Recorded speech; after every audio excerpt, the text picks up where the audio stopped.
வணக்கம். நான் நகைச்சுவை ஸ்டண்ட் நடிகர் முத்துக்காலை. கீழ்ப்பாக்கம் கேஎம்சியில் எனது மனைவி பெயர் மாலதி, வயது 47.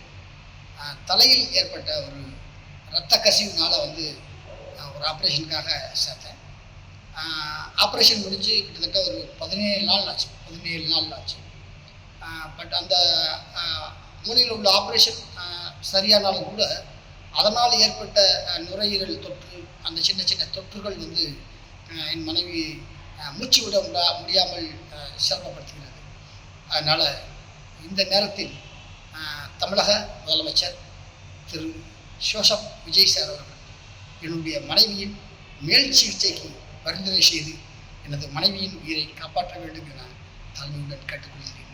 கிட்டத்தட்ட ஒரு 17 நாட்களாக தனி மனிதனாக நின்று போராடி வருகிறேன். இந்த நேரத்தில் தமிழக முதலமைச்சர் ஜோசப் விஜய் சார் எனக்கு உதவி செய்தால் என்றென்றும் நன்றியோடு இருப்பேன்.